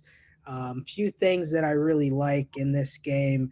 I'm going to call these my keys of the game, but kind of storylines to watch is kind of a battle of the giants. Duke's a little larger overall, but Michigan's front court is really good with Ade Mara averaging 3 blocks a game and Morez Johnson Jr. So Duke's really going to need Cameron Boozer to be at his best to counter their size. And then you've got a team in Michigan, number 4 in scoring offense in the country, while Duke has the number 3 scoring defense. So a little bit of a high octane offense versus a lockdown defense. Excited to see this Duke defense against Michigan. And then the point guard duel. I like Michigan's Elliot Kadu averaging 5.5 assists per game. Michigan's averaging, I think, 18 assists or 19 and a half a game, number 3 nationally. So can Duke's perimeter pressure become a factor and stop Michigan from scoring? This neutral site game, Michigan's a 2.5 point favorite. I like Duke's odds more to win a national championship than Michigan's, as wild as that sounds with my next statement here. But I'm rolling with the Wolverines to win this one. I'm going to go a 81-74 game, 7-point win for the Wolverines. What are your thoughts, Sweets? Well, first of all, I think it's going to be a hell of a game. Michigan's, what's old boy's name? Ade Mara. I mean, he's like 7'3". He looks like he's about 8'2". Just a giant out there. Yaxel Lindenborg leads the team in scoring, 6'9". A big kid out of New Jersey. Those are the two that they're going to have to rely on to D up on Boozer. But that's a tall task. I am going to take Duke. Duke has a history of doing well in Washington D.C. So go ahead and give me the Blue Devils this weekend. I'm going to pick the Blue Devils by 5, and they're gonna start talking about Duke locking the 1 seed down after this weekend. Kev? Yeah, so what a great game. And I just the thing to me is I'm thankful that we get this kind of game in February. two good teams and two of the better conferences that are committing to go out of conference and play each other, and gives us a really good view of these teams before we get into the to March Madness and the NCAA tournament. So I'm thankful we get these kind of games and they set these up. Beginning of the season, you would hope that this would be two top five teams, and it certainly turned out to be that. Um, I like both these teams, and I like the matchup and the coaches. You have John Shire and you have Dusty May. A kind of an interesting thing on both these guys. So May, when he was coming up, was a student manager at Indiana for Knight, for Bobby Knight. So he came up under that tutelage, and a little bit in common there is Mike Krzyzewski played for Knight back in the day, and Shire, played under Krzyzewski and coached under Krzyzewski. So you have definitely some coaching influence in both these guys' backgrounds. And to me, they're two of the best young coaches in college basketball. So another thing that will make this game really interesting. And both these guys coach it differently than the people they learned under a little bit. They're both willing to let their teams play a little freer, up tempo, make some mistakes. They prepare their teams for situations, and so they don't necessarily have to take a lot of timeouts, in the game to make adjustments. Krzyzewski certainly coached that way in his last 10 years, as he evolved over the game. So I like this game. You got Boozer for Duke, and I think he's going to be the best player on the court. I think Michigan is better team. That being said, though, playing on the East Coast, I really like Duke to get the win on the East Coast, and I like the way Shire coaches in big games. He should have been in the championship last year. Uh, Houston had a frenetic finish in that game to beat them, and just a crazy finish, or he would have been in the national championship game. So I like Shire in this game. I think Duke's going to win the game. Give me Duke 86-84 in a really tight game that'll be up tempo and be very free flowing. Great game to watch again. Should be a lot of fun. Lots of good basketball this weekend. Yeah, so that's a wrap on Kevin's Corner here tonight. Sweets, give us one final thought, baseball or basketball, before we wrap up. Thought, huh? Baseball or basketball? My thought for the weekend is all the teams that we predicted to get sweeps will get sweeps. That's my thought for the weekend. Kev? Yeah. So again, you've got the second week of college baseball. Let's see how these teams evolve. Let's see how they, the step they make. A lot of teams, they take big steps from week one and week two. That's going to be my thought on the baseball side. On the basketball side, really looking forward to the weekend again. We've talked about how February is you're playing for your seed as you get into March Madness, and hopefully end up with a good season so you can make a run in the NCAA tournament. And we've got 6 good games that are, again, all these teams will be vying for those seeds. Again, we mentioned Michigan, Duke playing for number ones, Arizona, Houston playing for number ones, Iowa State going to BYU playing for a potential number one. So got a lot of things there on the college basketball side that leads us to right into March Madness. So great sports weekend. Pick what you want to watch and enjoy it. Yeah, I'm excited for this Auburn Globe Life series. 3 tough games: Kansas State, Florida State, and Louisville. If they come out with 2 out of 3, going to be a really good ball club. Regardless of what happens this weekend, I think Auburn's going to be good, especially when Chris Rembert, to my pick for SEC Player of the Year, who is on you guys' team. So that's not me. That's why I was laughing. That's why I was laughing. I was like, I know he's the best. I drafted him last year, and you guys picked him up when I was not very smart and dropped him. But I think he Justin LeBron are the 2 best players in the SEC this year, and we'll see what happens through the course of the season, but high expectations for this Auburn baseball club. So that's my last thought. We're at an hour 55, so we're gonna call it a night tonight. Thank you for those that were with us most of the night. And remember to like, follow, subscribe, and we will see you this weekend. Have a good night.